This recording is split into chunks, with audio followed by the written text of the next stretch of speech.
All right, now let me make you full screen and we're good to go. Mark, welcome to Utah Valley University. I've got a good group of people behind me. You guys want to let them know what you thought of the movie?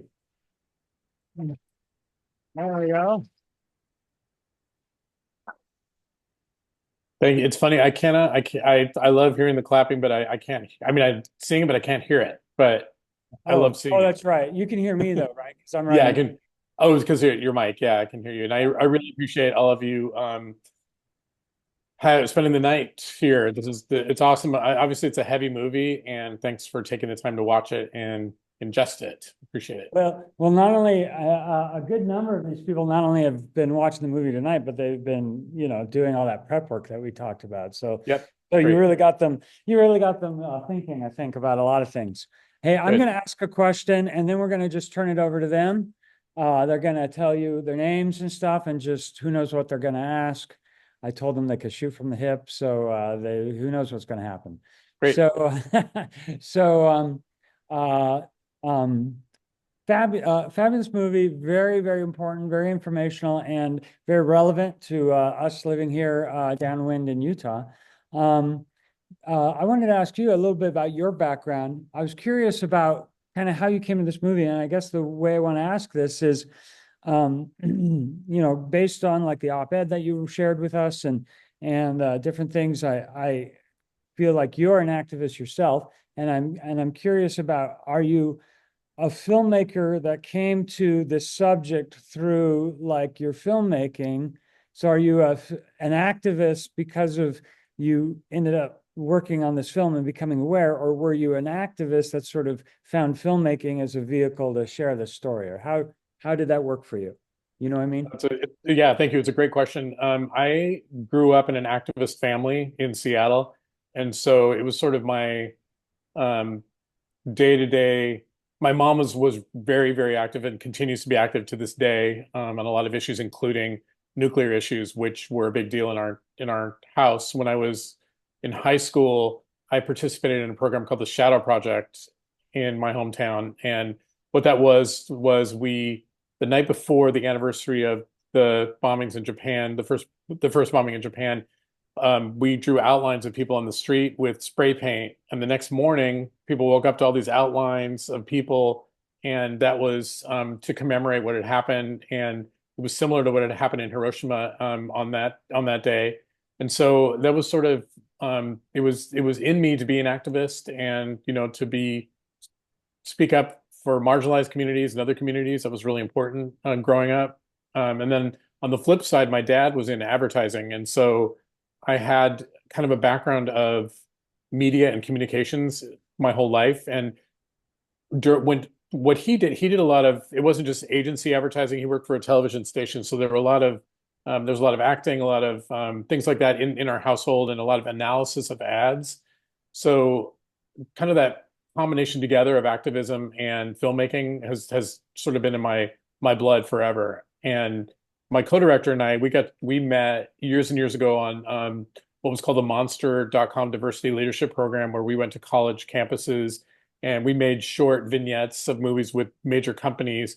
And these were sort of like educational raves and somewhat political to try to get students active and activated about things that were going on in the world. So that's why Doug and I were able to get together ironically, right before the pandemic is when we started talking about the film.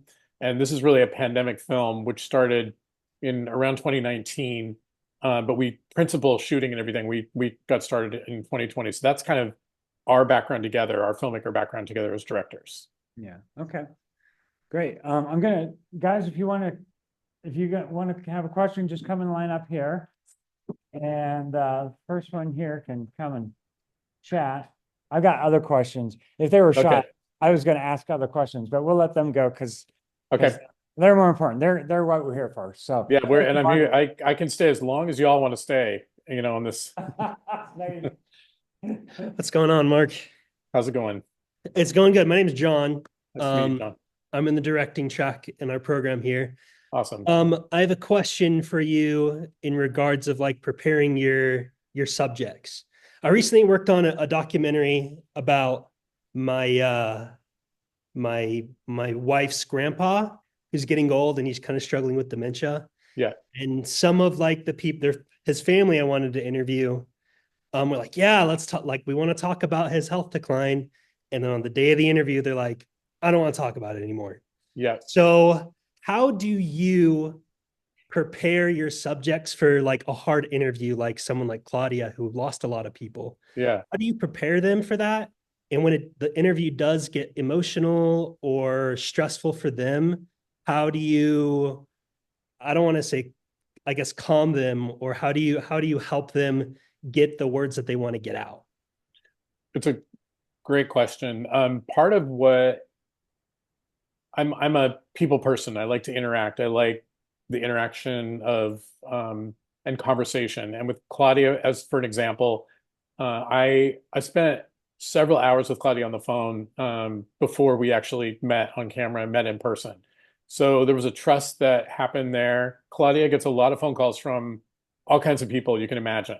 And there's a trust that needed to happen because I'm just some guy. I'm in Oregon. What does she know about me?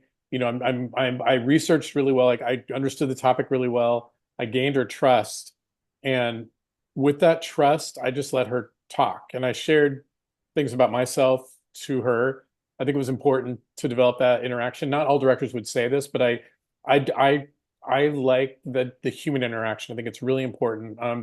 All the people in the film, including Claudia and Ian and Mary, I'm on a daily text chain with them. We're constantly in contact because we've gained each other's trust, and that really helped with the interview. When we showed up at her house, and I met her for the first time, it was like meeting a friend, Claudia is a very warm person, as you could see. And when we got the cameras going and she's speaking about emotional things, I told her this is not a film this is a film to get the stories right. And I told her, if at any time, to maintain that trust, we can shut the cameras off. She knew that what we wanted to do was get a point across about what was happening for the Downwinder community. It was really important for us to get what we thought were the most important people who had experiences downwind, in the Downwinder community. So, and you're right, it was incredibly emotional, but also inspirational. So as I sat there talking to Claudia, I never viewed her as a victim. I always viewed her as somebody who was inspirational and inspiring. And that's why we put those things at the end where we talked about what she's doing now. I looked at it like she grew up in an extremely conservative family and became an activist, which I thought was an incredible evolution for her, to grow up in a family where you don't speak out against the government, you don't speak out against family, but she's also a very family-oriented person. She's a complicated, incredible person. And, she's a devout Mormon. She has, a huge family, and she is inspiring to her whole family. So I found her to be a really round character. And for me, it was important for us to get the story right. And in your case with your family and people shutting down, another thing I will say to all the director people, even the producer people too, is no, this, and maybe this is a fault of my own character, but even when someone says no, it's never a hard no. It's always like it's a no. And okay, so maybe the people in your family are saying no now. Maybe there's a chance you could meet with whoever it is that's saying no and talk to them again and say, hey, this is why I'd love to do this. And again, we can turn the camera off if things are getting uncomfortable for you. I think it's really important to just be tenacious but respectful at the same time. And I think that is what makes the best producers and the directors that I know, because nothing's easy. Nothing's ever easy. You don't just turn the cameras on and everything flows. All kinds of things happen. People, they cancel interviews, or things get updated, or another film company interviews them before you get a chance to interview them. There's constant movement. The goalposts are constantly shifting and moving. And so you have to adapt to that. And just getting back to the idea of trust with folks you're talking to, respect. And if it's a hard no at a certain point, you can let it go and maybe there's someone else you could talk to in the family, but exercise all avenues in a respectful way. And I think you'll get the best out of your subjects. Sweet. Thank you. That helps a lot. Appreciate it. Okay, thanks.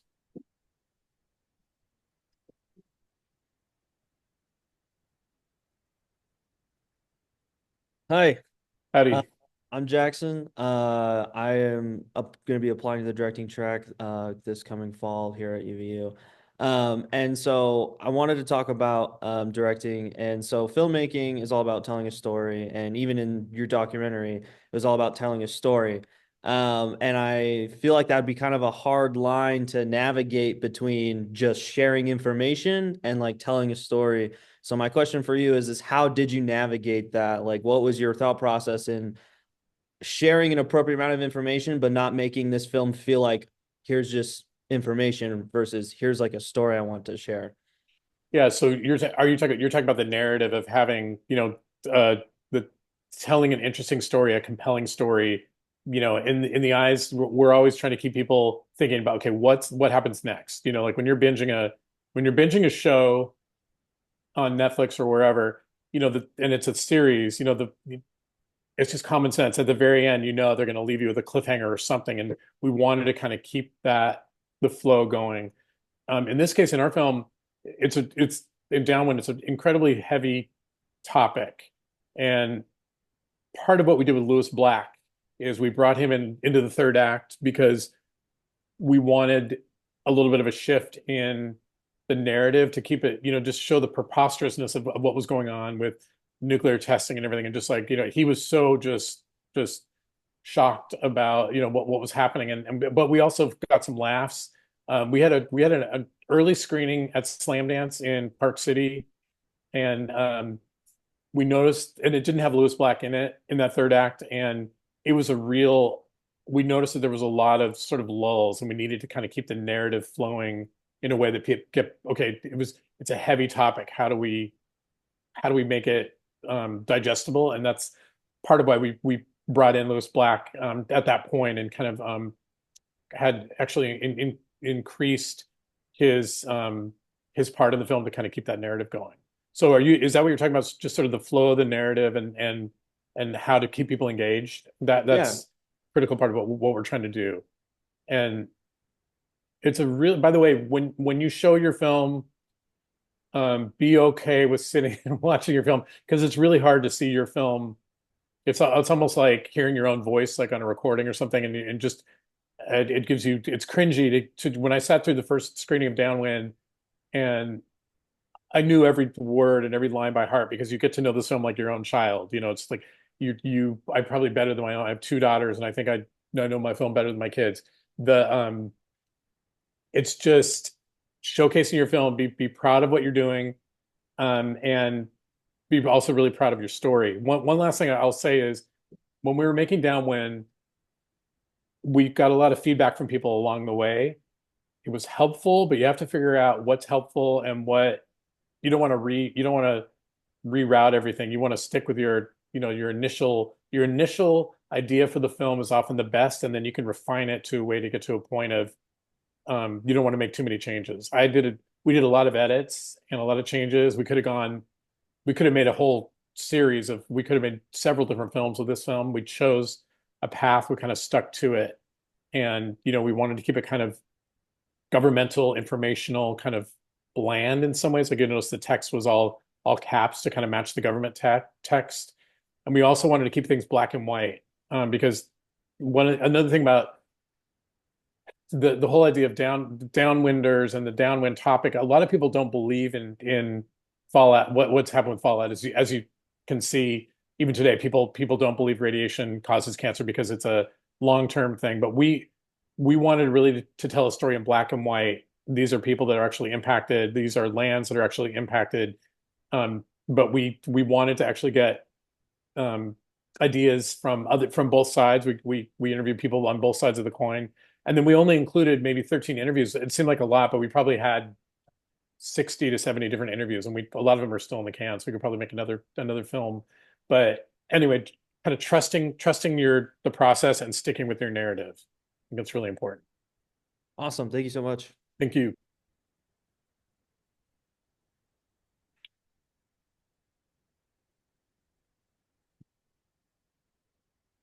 Hi.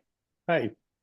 I'm Kiara, and I'm hoping to go into the cinematography track.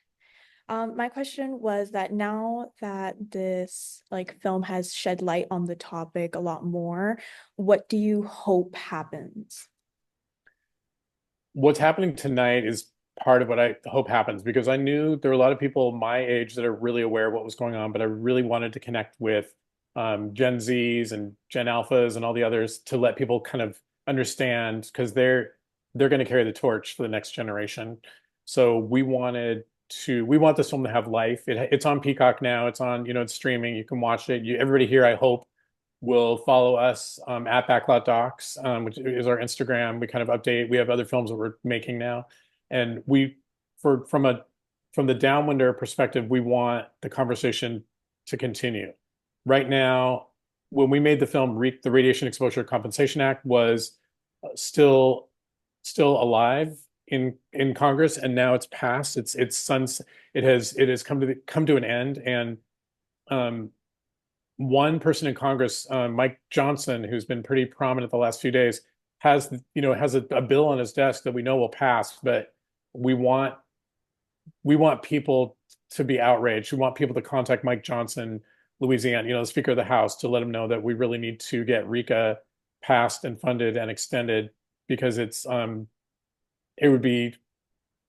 unconscionable that it's still going on, and a lot of people in the downwind community aren't getting the funding that they need. So our hope is that, classes like this, that you go away from this and you tell your friends, you tell your family about this, about our film, to help get the word out. And if you want to take another step, if every one of you were to write a note, a letter, or some kind of message on social media, or to Mike Johnson's office. Mike Johnson, occasionally we put his name on our Instagram. We like to bug him and say, put this bill before Congress, because we want people to talk about what has happened to the downwind community, and it's important that it doesn't just sort of go away.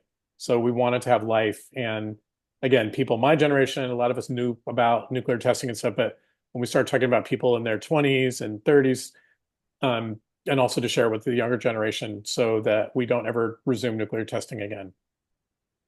Okay, thank you. Thank you.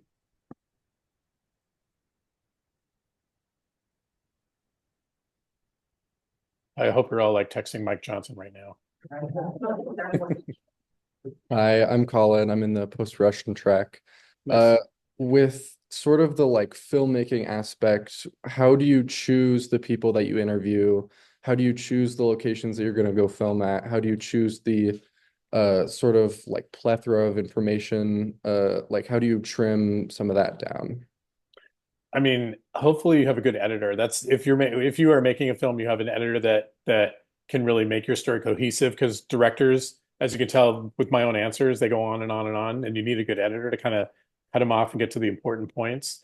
In terms of the people that we interviewed, I think, like I said, I have a document that I keep track of all the people we interviewed. I think there were, I don't know how many, 75 or 80 different people that we actually talked to on the phone or via email. And we wanted the most prominent people in the downwind community. And then what our hope was that if we got Hollywood involved, that the story would have further reach, which it's done. Like Matthew Modine has helped incredibly as an executive producer.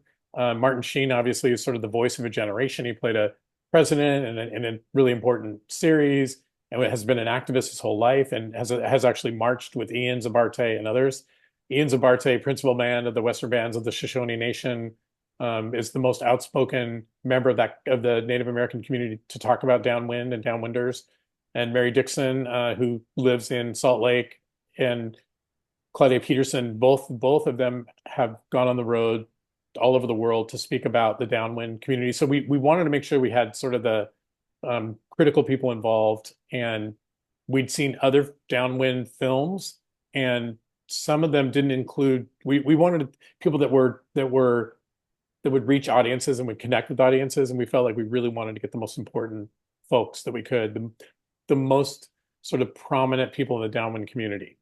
And then when we're talking about shooting and locations, you asked, the Nevada, Utah desert is, I mean, it's if I lived there, all I would be doing is shooting because it's an incredibly gorgeous backdrop.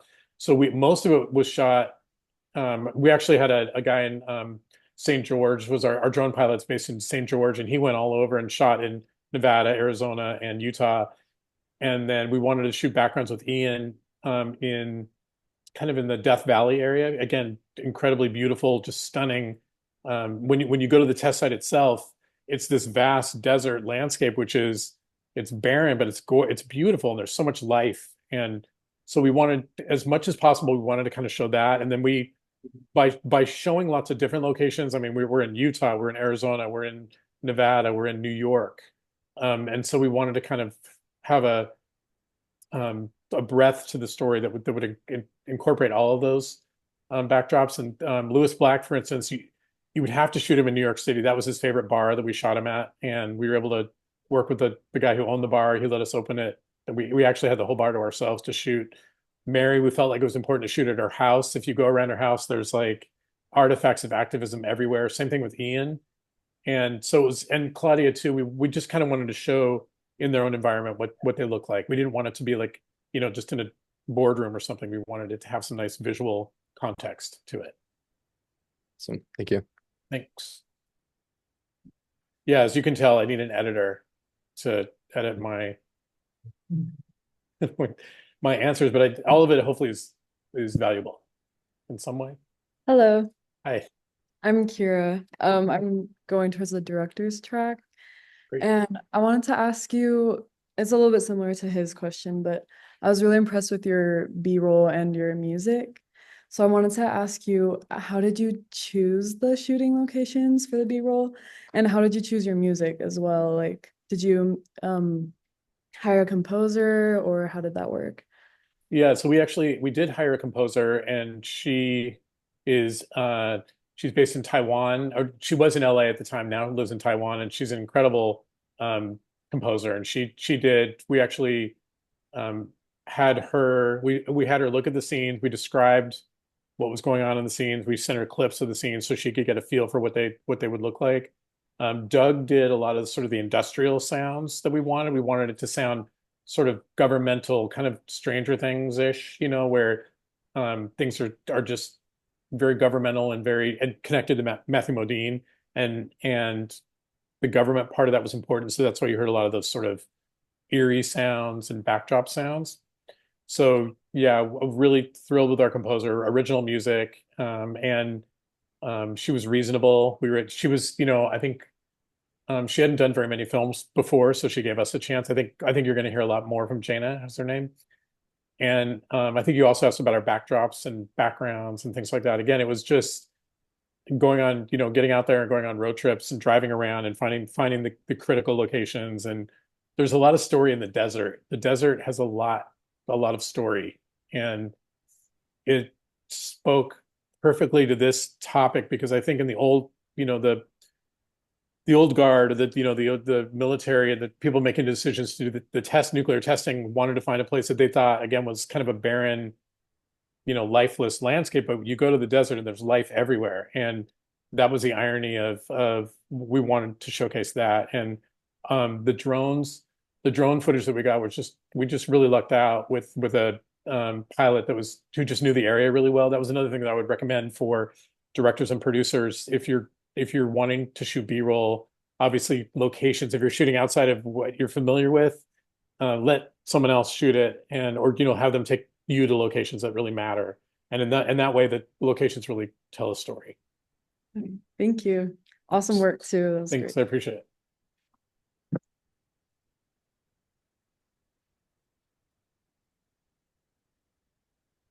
Hey there, I'm Mason Hey. Olney. How's it going? Going good. So a big part of doing any good journalism is always trying to represent both sides of the coin and reaching for comment, because you want to be able to obviously tell a round story. So I wanted to know, how did you like gauge how much of each side you wanted to show, and while still trying to give the message you want, but allowing the other side to give their valid points as well? I mean, that's another great question. It was difficult in this case because we were both very we wanted to tell a story that was just like I said, was black and white, just facts. On the other hand, I'm just personally opposed to nuclear testing. And obviously my film is going to have a little bit of a bent in that direction. However, like you said, it was important to show both sides. And that's why we went to the Darwin, who head of PR at the public relations of the Nevada test site, and wanted to get his perspective. We visited and toured the Atomic Testing Museum. If any of you are interested in this topic, and there's an incredible museum in Las Vegas, a Smithsonian affiliated museum, the Nuclear Testing Museum, and it's a complicated museum to visit because it's there's a lot of, it's a heavy place to be, and it's not like you are excited by seeing something in a Museum of Natural History, because it's all about nuclear testing and things like that. But within that, there's a community of people that we got to know, and they trusted us because we weren't going to, this is not Michael Moore. We weren't going to entrap someone with a camera. We wanted to tell the true story for everyone, and we wanted to include Darwin as a critical part of sort of the pro-nuclear side, and also Keith Rogers, who was the journalist who talked about testing. And Keith covered a lot of military topics for the newspaper for years, and he became like one of the most respected voices in journalism, as it relates to nuclear and nuclear testing. So he was sort of in between, kind of on both sides. And then we wanted to speak with an actual doctor, and in that case, we had Dr. Mensch, also based in Salt Lake, who had personal experience, but also could describe what it was like from a black and white perspective, like what a doctor talks about. His story was complicated because he himself had cancer related to the testing. And so that was another personal story where we kept the cameras going. He was aware that we did, because he would break down a couple times, but it was important because we wanted authoritative voices to speak on the topic, and from both sides. And you could have made a case that a lot of the footage that we shared from Lookout Mountain Labs, which were all those, like the news reels you saw, were kind of also the other side. We didn't doctor those at all. They were as is. And so in that case, we were kind of showcasing the other side of nuclear testing, which is sort of the narrative of the Cold War, which was controlled by the government, and shown to a lot of school children, duck and cover. All those things happened, and so those were real, and those are we didn't doctor them up. And then fast forward to, ironically, we were in New York interviewing Lewis Black when the thing came out about the PSA about nuclear. If there's a nuclear attack, go into your apartment and you'll be safe. Things hadn't really changed that much, and this was something that was done by a more progressive form of propaganda, you might say.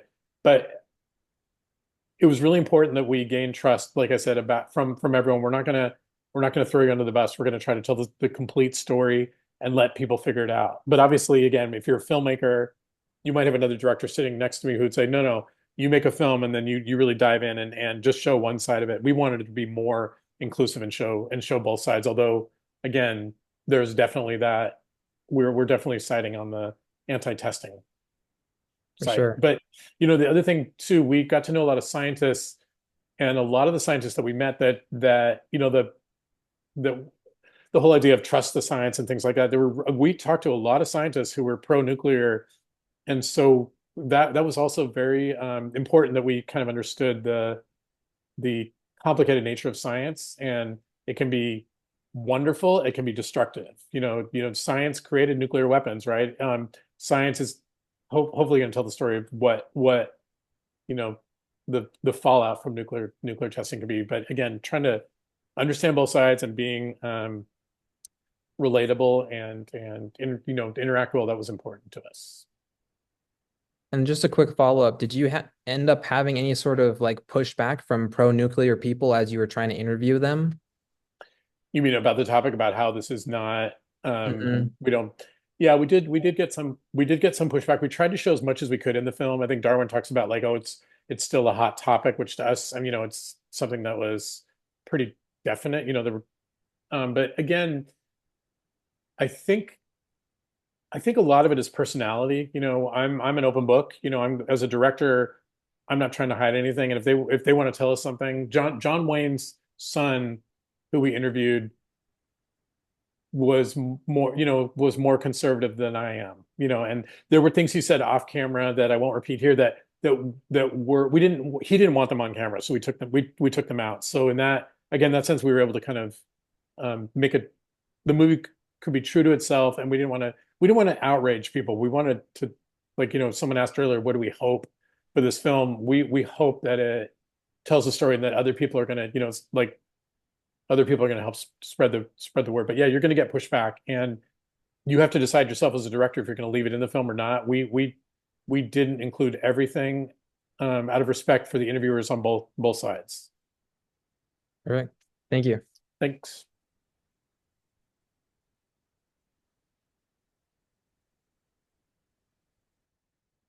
Hi, Mark. My name's Sophia. How's it going? I am hoping to go into documentaries also. So, Great. I was wondering, this seems like it's a super important topic to a lot of people, and I was wondering if you ever had issues like concerning if you were the right person to tell that story, or if you were doing it in the right way, and sharing that message in the best mode possible, or if you ever had, or like what resources you turned to if you had issues like that, and if it Yeah. hampered the creative process. Yeah, it's another excellent question. It's interesting because, I grew up in an activist family. I live near a place where they store a lot of nuclear waste. And so it was something that was kind of in my background, but I'm not from Utah. I'm not from Nevada. And I really had to, I mean, a lot of filmmaking is not just, camera goes on, the camera goes off. It's a lot of like research, a lot of, am I getting the story right? There was a lot of, I would check back with people I'm interviewing. Is it true that blank? If we're going to put a super on the screen, is this accurate information? Am I telling this the right way? And hopefully with your film, your subjects, the people in your film are going to be they're telling the story. So if you're doing, it's a little bit different than maybe doing, something that you're not at all familiar with and just, spouting off a bunch of facts and everything. But if you're having the subjects in your film tell the story, and they are the most, I mentioned before, the sort of the critical part of the downwind community, I felt like they're the ones who are telling the story, and this is our version of the story. We're trying to be, black and white. This is what it is. But, there have been other films made on this very topic, and some of them made by people that are in the downwinder community that I thought were great. I watched a lot of films. I got, I'd poured into it, especially when the pandemic kicked in, and I just was able to research so much more, go to not just museums and libraries, and hiring a researcher to help us with things. So it's a really great question, and I think the hope is that you get the people to tell the accurate story, and then we become sort of the vehicle to get the word out there. Cool. I think that's a wonderful answer. Thank you very Thank you. Appreciate it.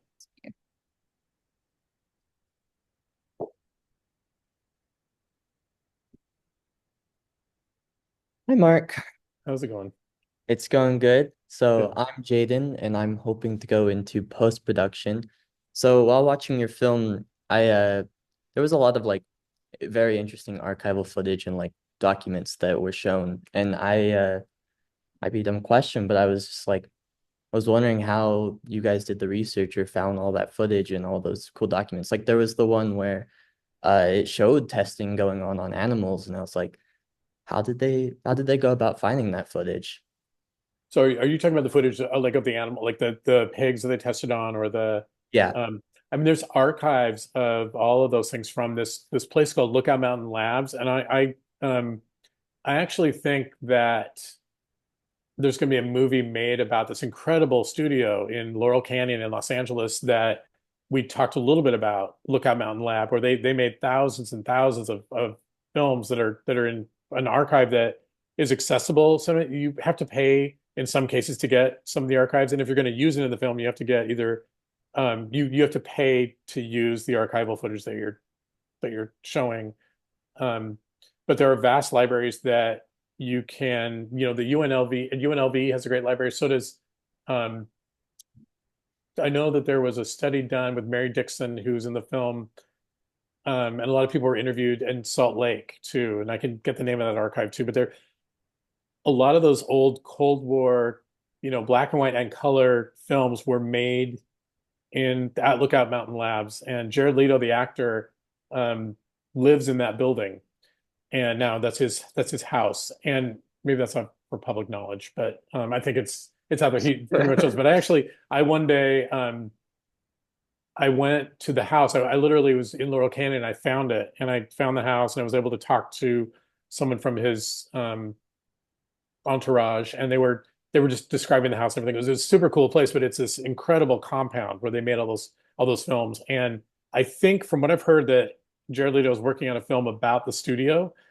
because it's a really incredible narrative. The story of that, it was like one of the largest Hollywood studios during the Cold War. They're making thousands and thousands of films and stills and archival. It was literally a big part of the whole Cold War initiative. It wasn't all just weapons. A lot of it was, the rhetoric or publicity that we're trying to get to help with our story.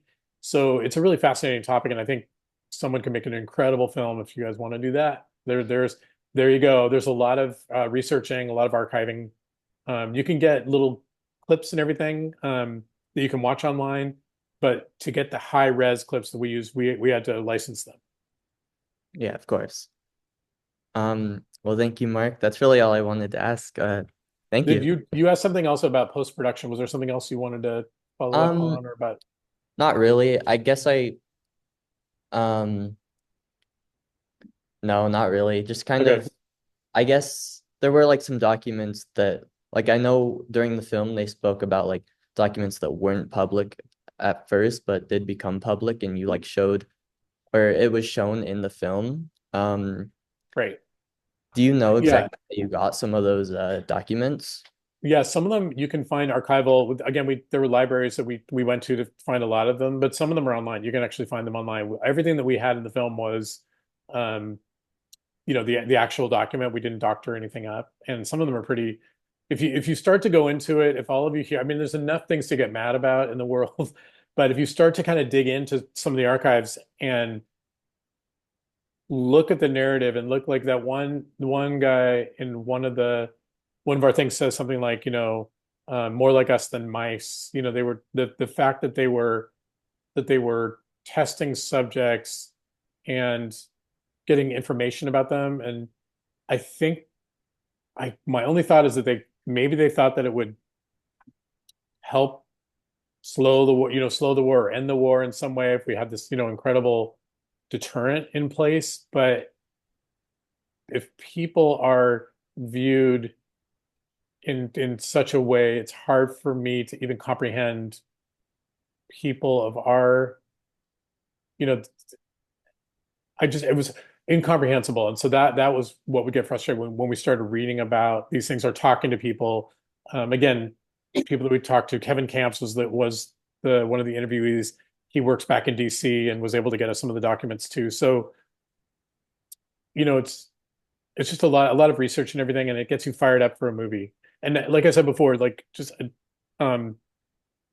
post-production and all the things that we did later, that hopefully ties together, a lot of the film and the parts that we have to, make sure that everything is edited together well. And the movie is done in so many parts. There's all the research that goes into the front end, and then there's the development and getting all the, your key interviewees and the music and the meetings and then the interviews and then the editing. There's a lot of things that happen in a film. And the one thing I was really hoping to get across tonight to all of you is, if you have an idea for a film, don't get bogged down by all those things. You can do it. You just have to you get out there, and the one person who's documenting his family, start shooting. Just start getting stuff in the camera, because that will get you going and that'll get you fired up for the next stage. Because I know a lot of director friends that have 50, 60 projects. Like, I can do this, I can do that. I'm going to tweak my deck a little more so it looks a little bit better. Go with your story, trust your process, and make your movie. This helps, hopefully. Yeah, sweet. Thank you, Mark. Thanks.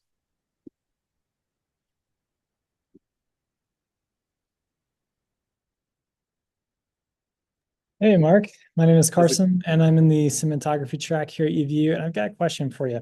Yeah. So it must have been a huge privilege to share the story and the pain and the experiences of these people who were impacted. At the same time, how do you balance that with the business side of filmmaking? So you mean in terms of how do we make a film that we want to get out there that's going to make some money or get picked Right, up by a distributor? right. One that's more financially viable so that you have people to Yeah. watch the movie. Yeah, I mean that's a critical part of it. And another, I mean, incredibly important question or thought. Our goal, what we wanted to do again, was get the most critical people in the downwind community and then merge it with sort of the Hollywood element. What if we got Jeff Bridges? What if we got Martin Sheen? What if we got Denzel Washington to do, we reached out to all these different people that would help us with the marketing side of it because we knew Hollywood, getting Matthew Modine again opened a lot of doors for us and got us, he's connected to Oppenheimer. Oppenheimer premiered on Peacock. Peacock picked up our film. So it was um there's the financial process and that's another, if you want your film to succeed, it's the grind. There's no other way to go about this. If I saw an article in a newspaper or online about nuclear testing and it didn't mention our film, I was on the phone the next day or trying to track down the reporter that wrote the story to try to get in, like whatever newspaper or whatever online public, nobody reads newspapers, whatever online publication we could get in.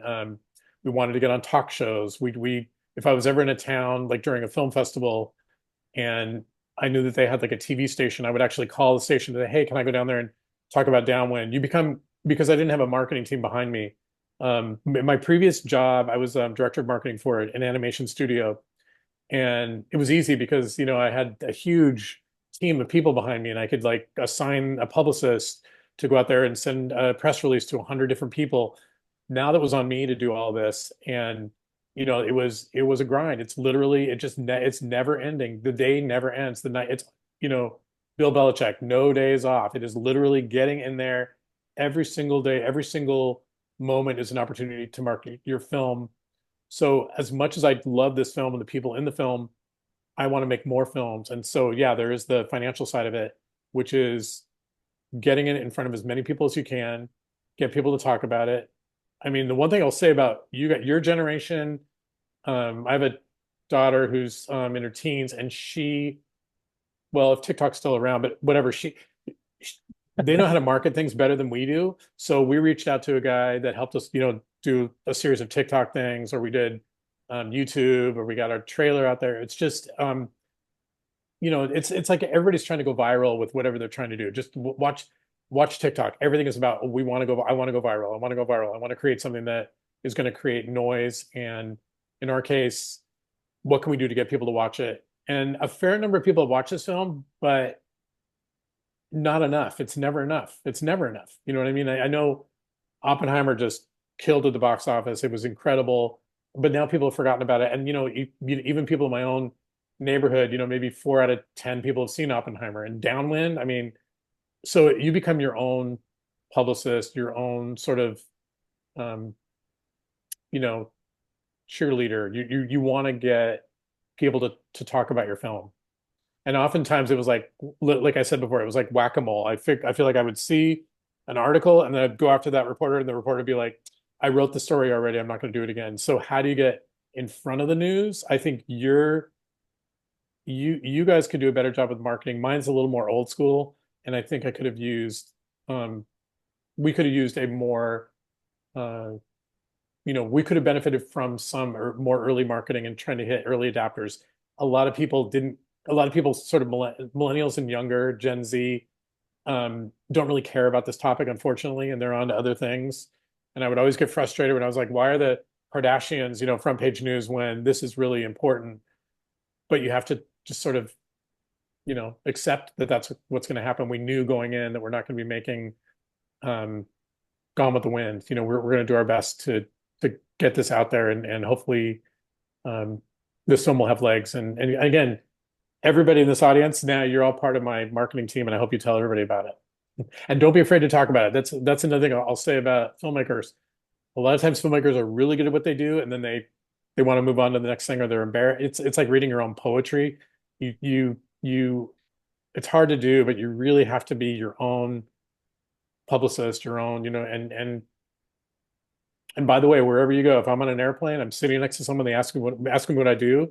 Oh, that's so interesting. But it's like one by one by one, and maybe I got 100 people to watch the film. But again, doing marketing is a big part of it, especially for filmmakers that don't have their own marketing team to do it. You have to get in there and embrace the grind. Awesome. Thank you so much. Appreciate it. Thank you. We got a couple more people in line, it looks like. Great. Hey, Mark, my name is Patrick Kastner, and I'm a post-production track here. So my question was, I was wondering if you have directed any feature films, and I was wondering how making a powerful documentary like this differs from a feature film in terms of budget, amount of time spent in pre-production, amount of time in principal photography, and how much time is spent on editing and in post-production. Okay. What's a feature film? Do you mean a narrative film? Yeah. Sorry, narrative versus documentary, I guess. Yeah. Narrative films obviously is a whole different animal because you're writing everything and there are different things that you have to contend with that both of them have their pluses and minuses and can be time consuming. A narrative film, obviously you're writing it, you're getting, you're locking locations, you have scouting, all the same things you'd have with a documentary film, but then you're dealing with actors, actresses, and direct stage direction, where with the doc you have a little more freedom because you're just shooting your subjects and and then you can edit together where it's a little more it's not as you're not open to as many people. So like on a narrative film, in general, I could contradict myself, but in general, on a narrative feature, more people would be involved because you have locations and then you have all the people there. And then generally, sometimes they're in like, if they're in SAG-AFTRA or another union or something, you have to make sure that all the union stuff is taken care of. With the documentary, if somebody is appearing as themselves, like Lewis Black or others, they don't have SAG rules because they're not they're appearing as themselves. But Martin Sheen as a narrator is part of SAG, so that becomes a whole process where you have to get the sign off and everything that you would have to do on a narrative film. So in the narrative film in general, maybe anywhere from a couple weeks of shooting to maybe a little bit, depending on the complexity of the film, but it's usually a weeks. With a documentary, you probably want to shoot longer because you want more of a longitudinal approach to something. You're interviewing people, as things go on. I think narrative tends to cost a little bit more because you're going to be paying all the actors and actresses. The people in our film, nobody was paid, just because they appeared as themselves. So as amazing as they all were, they didn't require, there were maybe one or two people we had to get a little bit of money to. Documentary, I like things it's cleaner in terms of I like people to look natural. So we did have makeup on some of the bigger actors, but mostly our subjects did their own makeup except for the actors. So there's that to consider, that cost to consider. It's just a different set of kind of guidelines that you're working with. I like docs because I like to follow the process of the story. So we started with an idea for our story, and then the finished product was similar to what we had, but we could actually play around with it because we had interviews and footage that we could kind of move here and there. With the narrative, you're generally sticking to your script, and there's not as much, you can do reshoots, but every time you do a reshoot, you got to get the same people, you got to make sure they're in town. Scheduling is challenging, usually a bigger cast depending on what it is. It's just, cost-wise, narratives tend to be more, but again, that's kind of like there's an expression, how long's a piece of string? I mean, it could be, you could have a short movie, or you could have multi-million-dollar budget. Does that answer your question? Yeah, and then the other thing I was wondering also for that is like, how does the editing and post process differ? Like, do you edit simultaneously with gathering your footage and research and like information, or does the editing all happen at the end as well, like in narrative? It's a little bit of both. I mean, with our doc, we had like there were moments in the when I'm doing interviews, like we'll hit on something that is great. Like our subject will say something, and I'm like, okay, we got to mark that. Doug and I, we edit together. Doug Miller, my co-director, is the DP on this film. I was the producer, and we'd hit something in an interview. I'd be like, okay, we've got to make sure. So I'm taking notes the whole time when I'm doing my questions. I've got a list of questions out ready for the person I'm interviewing, but I'm also tracking what they're saying. So if I'm like, okay, it's all time coded. So okay, I can, and I'm looking at a monitor too where I can see where the time code is. I can mark that. So we're doing a little bit of that. Then at the end of the day, Doug and I will get together and be like, okay, I thought Claudia hit this point really well here. Let's go back to this. And then um, with some of our subjects, we only got them just maybe a couple times. So we had to be much more prepared with what we wanted to say. Like with Claudia and Mary and Ian, we went back and got pickups of interviews and things that we could do. So you're doing your best to kind of edit as you go a little bit, like in your mind, the way things are going to work. And then in post, you're finishing and um, you know, creating the narrative that you like. And by the way, I've probably seen Downwind a thousand times, and there's still things in it that I would change. You know, there nothing. You know, it's like nothing is ever perfect. I'm constantly thinking, okay, what if we did this? What if we did that? And that's another thing to learn about your film. At a certain point, you have to give up. Like if you submit it to festivals, if that's something you guys are interested in, when you submit your rough cut or whatever it is, you and when your film is done, you have to kind of let it go. You have to be like, okay, this is what it's going to be, and it's all right. And you know, it's not perfect, but there are things that we did really well. And you know, for a while, it was hard for me to watch the film. And then as time has gone by, as time goes by, I'm like, okay, there are things I would have moved this here, this there, but in general, I really like how it worked.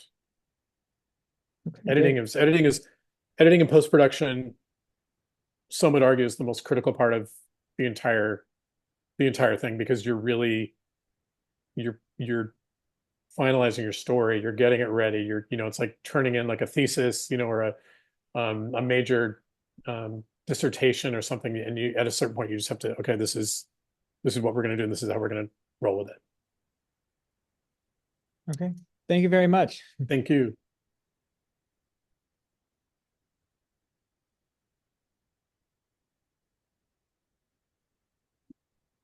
Hi, my name is Gabriel. Hopefully going into the directing track. So my question was, did you know that this was always going to be, you always knew you wanted to do this in a documentary style?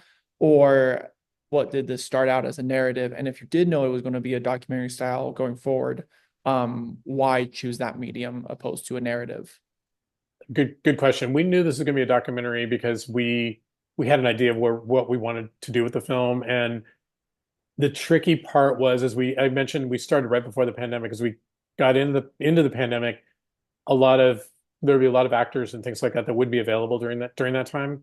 So I think making a narrative during the pandemic would have been more challenging. We were allowed to travel and kind of go interview people, and on a kind of very skeleton crew, small crew of people, and so it just worked really much better as a doc. And we like the idea of what we're doing with it because it was a truth. We felt like someone asked before about, are we the right people to tell the story? Because we wanted experts to tell the story, like the like top level experts telling the story. The documentary was the way for us to tell the story, because if we'd written the story about nuclear weapons and nuclear war, I don't necessarily have the knowledge to do a narrative. Where a documentary, we're letting our subjects talk. We're putting questions out there and they're clarifying things as we're going, and we're getting facts. So yeah, we knew going in that we wanted this to be a doc. Okay, cool. Awesome. I was just curious about that. Thank you so Yeah, much. thank you. All right. Get around the corner here. All right, Mark. Looks like that's it. Thank you so much for spending your time with us. It's a fabulous movie, really important and really great to watch. And it's been really great to kind of live in this world for a little bit and kind of study all these things. I'm gonna say goodbye. I have some more questions, but I know people want to I- get that. I know, I'll text to them later. Okay, that's fine. So- Totally, you can do that. And I was going to say also, if anybody, I'm happy if people want to ask me questions, they can either go to our Instagram and direct message that person. We can answer questions, and then they can get in contact with me if they have, other questions. I just think it's really exciting, all the things they're doing. And I bet together you have people that are in post and directors and you've probably put together a dream team there. And like I said before, I'm working on a new film right now, and we're tweaking things here, and the pandemic was a time for us to just like, okay, let's just go do it. Let's go do it. And that's what you have to do with these films. Otherwise, again, you're just gonna sit there and not go make your film, and it'll matter to people. You can either sit around and not make a movie, or you can actually go and make a movie. Yeah. Yep. Absolutely true. All right. Thank you so much, guys. Let's give them a hand. And Thanks, you guys. thank you, sir. Thank Appreciate it. you. Have a great night. All right. Talk to you later.